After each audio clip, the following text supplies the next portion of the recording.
Hello everyone, and welcome to our monthly update on economy and the markets. I'm John Cunnison, the Chief Investment Officer at Baker Boyer.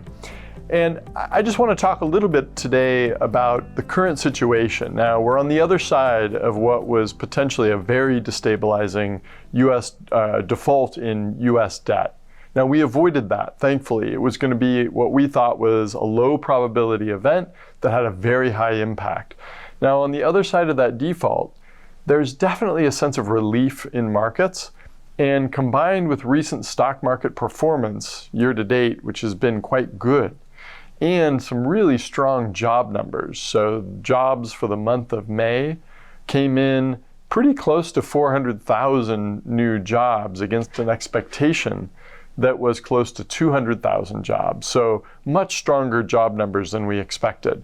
So on the backs of, great stock market performance, strong, resilient job market, this sense of relief is really beginning to become a sense of euphoria.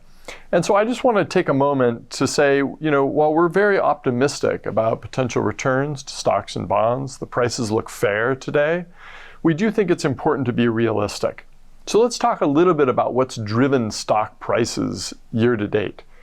So after a very difficult 2022 in both stock and bond markets, year to date, the S&P 500 is up over 10%. Now, and this is wonderful, and it's not unusual following a year where prices came down a lot in 2022. But it's important to note that nearly all of that performance came from the top 10 stocks in the S&P 500, many of which were tech stocks, and much of that performance is being driven by excitement over AI. Now, AI is a very exciting technology. The potential of AI is enormous. The potential for it to shape the economy is enormous. However, it's still early days for AI. And it's just important to note that, this was a fairly thin rally, meaning there weren't a lot of stocks that drove this rally. If we took the stock market and instead of weighting it, given the most weight to the biggest companies, if we equal weighted the S&P 500, so all the stocks contributed the same amount, year to date, stock performance would be effectively flat. So it's important just to remember that although it looks like the stock market is really rallying, it's really a minority of names that are driving that. Now, the economy has really shown remarkable resilience in the face of a Fed that's very aggressively tightening interest rates and limiting, it's shrinking credit availability, right? It's more expensive to borrow. But remember that monetary policy acts with a lag, right? So a lot of the effects, the slowing effects on the economy that we get from increasing interest rates, a lot of those we haven't felt yet. A lot of those we'll get at the end of this year, the second half of this year, and into 2024. And we're likely to see those effects in a variety of different ways. One of the ways we're likely to see those effects is just in the increased expense of borrowing. So fewer and fewer businesses are going to find it affordable to borrow to finance their businesses. So we're going to see a little less of the stimulative effect that comes from increased borrowing.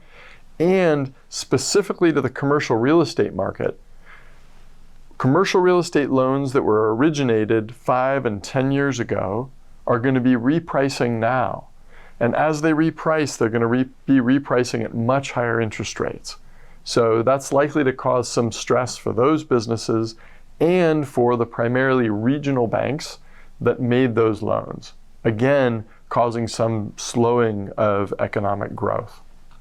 And of course, this is all by design by the Fed to slow the economy, to slowly reduce inflation. And we are seeing inflation numbers coming down. So again, we remain optimistic both about the resilience of the economy and about the future returns to both stocks and bonds.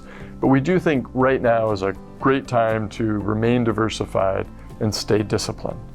If you have any questions, please reach out to a member of your team, and thanks for joining us.